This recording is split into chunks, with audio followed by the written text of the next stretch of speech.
So let's go ahead. Let's rock and roll. What's up, everybody? My name is Adam Ringler, as always, and welcome back to another Q&A call where I take your questions from athletes, coaches, and even former athletes just looking up to level up their lifestyle, their mindset, and to give you my sort of honest, no BS perspective about strength conditioning, about how to get better, how to improve, how to optimize your life to get more out of it. So I want to say, as always, I appreciate you for joining us. Again, I'm a strength conditioning coach. I've been one for nearly 20 years, and I love doing these because it's a chance to connect with people who are curious about their training, their recovery, their nutrition, and how all of it ties in to living a higher performing life. So if that sounds like you, if you love that sort of material, you're going to love what we're going to be talking about today, because I have five questions from our former athlete society. And half the battle of training and coaching and even the life outside of sports is just being adaptable. You're going to face challenges, whether it's getting sick, staying disciplined, your diet, your nutrition, or figuring out how to balance fitness goals with work and family obligations. Trust me, I've been there. That's the mindset piece that we're going to get into today. Being resourceful, being resilient, applying the same principles that we learn in the weight room or on the basketball court or anywhere else to everyday life. And that's exactly why I like to answer these questions out loud here in person, because it's not just about the science, it's about the lifestyle. So we're going to get into all of that information today. So let's just dive in to our former athlete society Q&A call. Now, that said, there's a couple things I want to jump into first. If you are new to the channel, I need you right away, like, subscribe, hit the notification bell so you get first access to all of these videos. We're building something special here on our YouTube channel. I want you to be a part of what we're doing here. So let's do that first. Now, this first question is super applicable to everything here, right? Because it is you're gonna hear it, right? This one comes from Sarah. She's out of Indianapolis. Cold season is coming around the corner with the change of weather. What do you do, coach, to keep from getting sick? Everybody's about to get sick this fall, right? So here's why I rarely do, right? That's a great question, Sarah. First off, I'm a huge fan, and I've talked about it on past shows everywhere else here. I'm a huge fan of Dr. Andrew Huberman's work, and I follow a lot of his cold prevention strategies. So I'm going to kind of dive into what that is. For number one, vitamin C, vitamin D, right? I lean on those two vitamins as just a basic sort of prevention, if you will, for general colds and illnesses and things like that. Now, I like to level up. I take zinc, and I end up taking NAC. And I do that on a regular basis, especially during the colder months out here in Colorado. That's because that's my baseline stack for immune resilience, right? NAC, vitamin C, vitamin D, those three non-negotiable for me. But honestly, the supplements are just a layer of the puzzle. The biggest weapons are, quite frankly, they're the basics: sleep, whole food, hydration. If I'm shortchanging myself on my recovery, if my nutrition isn't solid, if I find out that I'm dehydrated because I'm not pushing my fluids enough and my electrolytes enough, right? Those supplements can only do so much. So I've learned that from years of being on the road with basketball teams, when my sleep, my food, my stress management, when those are bad, sicknesses tend to end up happening to me. So here's also kind of a cheat code, if you will, a thing that I've been really experimenting with over the last at least 2 years now, is the infrared sauna. Now, I'm fortunate enough, I have one right next to my office, so it makes life super easy. But I try to hit 30 minutes every single day at 165 degrees. Now, when I'm consistent with that practice, my likelihood of getting sick drops to nearly zero. I've been super healthy these last 2 to 3 years. And it gives my immune system and my mitochondria, I've talked about that in other calls here, a nice boost. So to me, that's a non-negotiable in the winter months. There's a lot of commercial places that you can go to get infrared sauna work, right? You can drop in. It's a membership fee. You just pop in, you can sauna. I am a huge fan of doing that. So check that out. That would be my recommendation. So the formula is super simple. Smart supplementation. Lock in on your fundamentals. You got to have those first. And then maybe a daily dose of heat therapy. And that's how I make sure, for me, right, N of 1, that codes don't derail my training or my coaching schedule. So appreciate the question on our former athlete society call. So let's move on to something a little bit different here. And that's question number 2. But before I jump in to question number 2, you already know what I'm going to do. I need you guys to check out all of our social media. It's right here on the screen, right? Head over to Instagram, right? Some of us are already joining us here on Instagram live in the Blueprint, our community that we're building in our Instagram channel. So if you want to be a part of the Blueprint, get behind the scenes access, be able to join these calls, check it out. Adam Ringler. I'm on Blue Sky, on Twitter, on Instagram, on TikTok. You can find me everywhere, right? So question number 2, blood work. Here it is. And this comes from Marcus, and he is a former athlete. He's in our community. He is joining us, and he is out of Atlanta. Do you really think, coach, that frequent blood work is worth it if I feel healthy? Yeah, right? You want to know the real cheat code for longevity? It's not supplements. It's blood work. I'm telling you, it's blood work. Marcus, I would tell you this straight up. Yes, for me, blood work is the canary in the coal mine. It gives you insights before you feel any symptoms. Now, I've been doing blood work. I've been doing blood work since grad school, and that is nearly 20 years of blood data.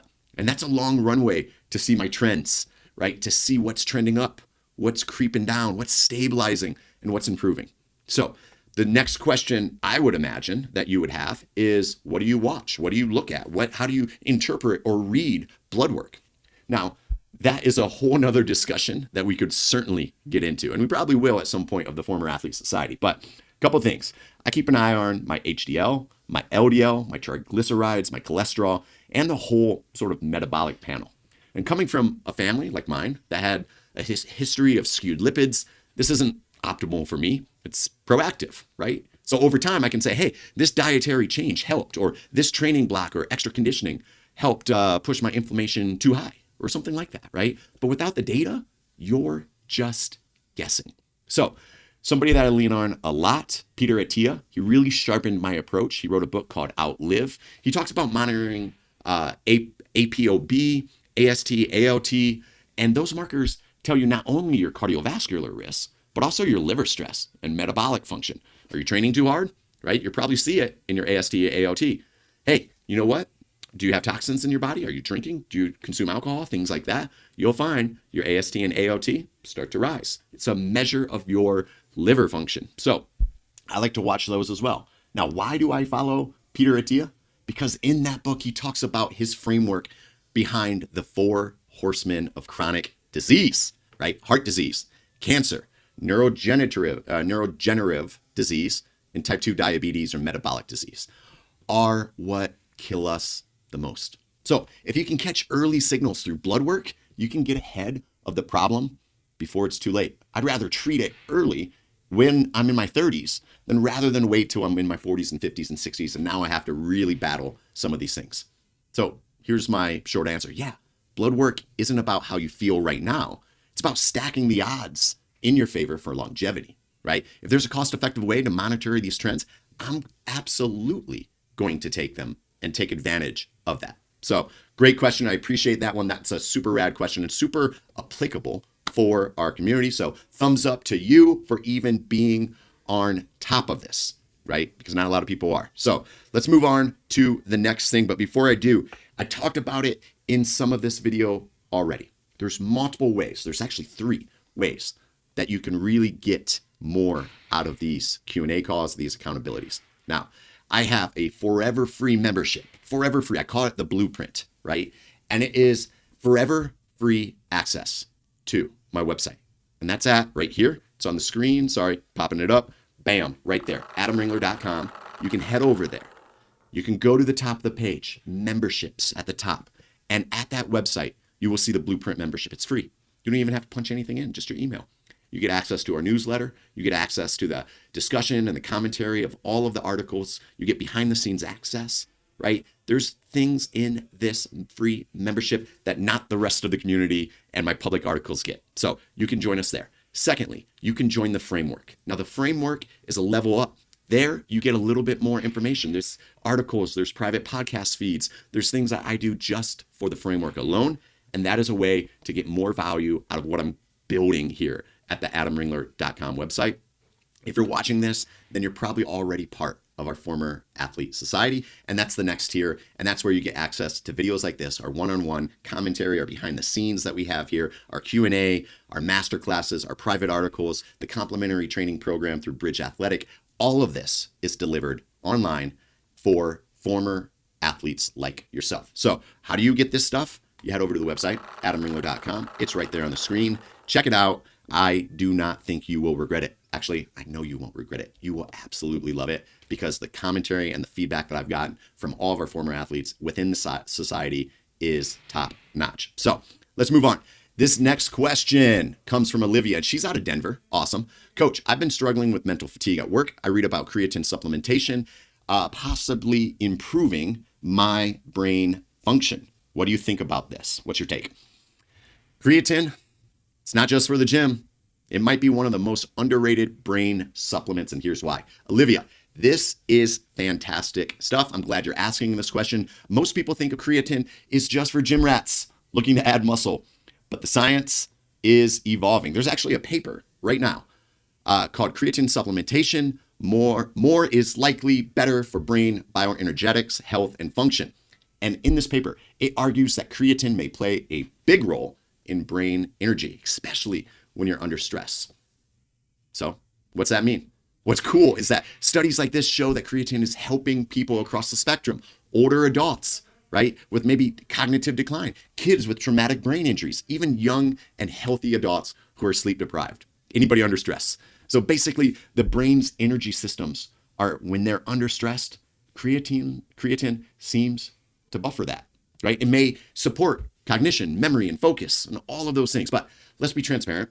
I will say this as a sports scientist, right? This paper had some potential conflict of interest, so I'm a little bit cautious, but the concept does make sense. The transport of creatine across the blood-brain barrier is slower, which means we may need higher doses than what we would typically use for muscle saturation. So researchers are even exploring alternative delivery methods like intranasal supplementation to increase the brain uptake. So my ultimate takeaway is this. Creatine is safe. It's affordable. It already provides benefits to muscles. And if there's an additional upside for brain performance, that's win-win. I wouldn't overthink it. But what I would say is that 5 to 10 grams daily is a reasonable protocol if you're chasing both performance, both physically and mental performance. So fantastic question. I love questions like that, especially when it kind of dives into the neural physiology and the performance realm. Super cool. So, and also out of Denver. So pull up to Boulder at some point in time and let's have a chat. Let's bring this community even closer together. Now, before I jump in any further, I want to jump into this. I was looking at our analytics. Okay. We can get these numbers up. I dove in to our YouTube analytics, and what I found was that of those that watch these videos, most of you guys, you're not subscribers. What's going on here, right? I thought we were part of something. I thought we were building something special together, and you're not subscribed to this channel. So, I think we could do a little bit better. So this is my ask for you. Hit the like button, but more importantly, hit that red button right there. Subscribe to our channel. Hit the notification bell. That helps the algorithm and helps deliver these videos to you so you get first access of those. Now, this next question, before we move on, let's set the scene a little bit. This one comes from Brian. He is out of Dallas. Hey, coach, I know fiber is important, but when I'm eating big in the off season, okay, yeah, cool, I like that, I just can't fit it in. Do you have any advice? Yeah, I do, right? Want to know why athletes struggle with fiber, especially when they're bulking in the off season? Here's the truth. I'll tell you. It's right here. Brian, you nailed this in your question. So I will appreciate you for even asking it. This is one of the biggest challenges in growth phases. Now, the thing is for me, I'm about to enter a growth phase. I'm kind of winding down on this summertime cut. You probably noticed it. If you go back to even like 4 or 5 months ago, the videos, there's a little bit more puffier face. That's just me. That's your boy. He was, 25, 30 pounds heavier than what he is now, right? When your calories are high, the stomach is already stretched with proteins and carbohydrates, and fiber-rich foods can feel like you're just adding bricks on top of everything, right? That's why in the off season, generally fiber gets a little deprioritized. It's not ideal, but it just sort of happens when you're trying to push calories. Here's the deal. Even if you're bulking though, you don't want to completely drop fiber. It's not just about your digestion. It helps regulate things like your blood sugar. It supports your gut health. It also keeps your overall systems running smoothly, particularly your bowels, right? That's kind of important here, right? Nobody wants that. That's a thumbs up for sure. Without it, you might even notice more bloating, irregularity, or even energy crashes. So, in a calorie deficit, however, fiber is way easier to get because the goal is satiety, right? A huge salad or a high fiber carb source fills you up without blowing up your calorie totals. But in a surplus, on the other side of it, right, the strategy sometimes shifts. My advice would be strategic with your sources. Go with easy to digest fruits and vegetables, fruits, particularly things like berries or kiwis or cooked vegetables instead of raw, essentially. Or even a supplement like psyllium husk. If you're really, really struggling, you can take that at night to get some extra fiber in your system so that when you wake up the next morning, you can be regular, if you know what I mean, right? Think of fiber as your insurance policy. You don't need massive amounts of it in a growth phase, but you need to keep enough to keep the machine sort of running without breaking down. So great question. I love it. And quite frankly, we all need a little bit of fiber in our diet. So that said, couple other things I want to make sure that we pivot to. If you have yet to do this, let's make sure we hit the notification bell in this video and jump into our subscription here. Costs you nothing. You just have to click one button and you get all the behind the scenes access to our YouTube channel. So check that out. This is our last question for our former Athlete Society Q&A. And this one comes from Emily. She's out in San Diego. And Emily asks, Coach, how do I modulate training to match my goals? Okay, that's kind of a big roundabout question, but you know what? I think we can tackle it. So you can't train for everything at once. Here's the mistake most people make chasing muscle gains. And here it is. This is a really common challenge that I see particularly former athletes and weekend warriors alike struggle with.